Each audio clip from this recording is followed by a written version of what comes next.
Well, everyone's now had 24 hours to cool off after last night's bizarre display in the NHL labor negotiations, and it may take a little longer than that. As for fans, well, they just want to see some hockey back.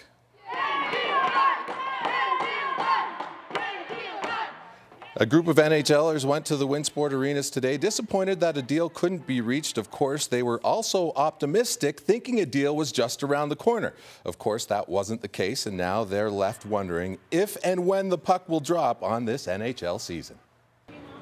I don't know if I'm confident. I know that it can be had, but it's going to take two sides to do that, not just one. So that's, I think, the sticking point. I think still there's a deal to be had there. We got some, I think at least, good groundwork to build off of. It's just, I think being able to, put all emotions aside. Everyone was saying, and you could see how emotional everybody was. And I think it's just putting those aside and really grinding it out. Because, like I said, there's something to be had there.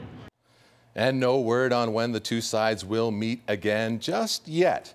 While the NHL can't seem to figure things out, there's still plenty of good hockey to be seen in the WHL. The Hurricanes are at home to the Medicine Hat Tigers tonight.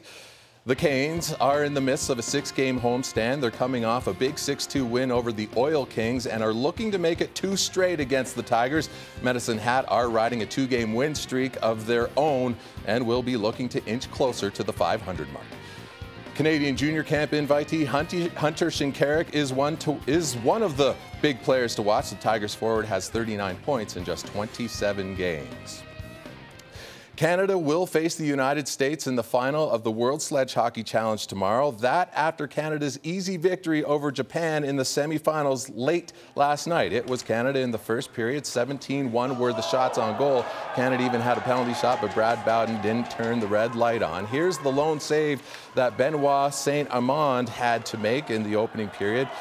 Kazuhiro Tashaki with the good chance for the Japan. Canada opened the scoring while shorthanded. Greg Westlake digs the puck out from the goalie's grasp and scores. Looks like there could have been a whistle, but we'll take it. 1-0 Canada, and then Canada was back for more. Just 8 seconds later, Kevin Rempel was stopped on the wraparound, but Dominic Rock scores on the rebound. It was 2-0 there. 10-0 was the final. Canada will now face the USA in the finals on Saturday. And that game will be played at 5 o'clock, and you can see it on TSN. Canada's Brad Bowden scored a pair of goals in Canada's victory over Japan last night. He's one of the fastest sledge hockey players, and he says that all comes from determination. Brad is one of the few athletes to win a Paralympic gold medal in 2 sports. He won gold with Canada's wheelchair basketball team in 2004, and 2 years later, he added another gold to his collection with the Canadian sledge hockey team. You know, you got to put in the time, you got to put in the effort, and sometimes when you're doing it, you're just like, holy smokes, I hope this pays off. But then when you're sitting there after you hear the anthem and you got the medal around your neck, you're just sitting there in awe because, you know, you come to this aha moment where you're like, that was all worth it, and this all paid off. And what would have happened if I never did all that, you know? And it was tough as hell, but I did it and I pushed through it, and I'm glad I did. And Glenn Campbell will have a full story on the 6 o'clock sports.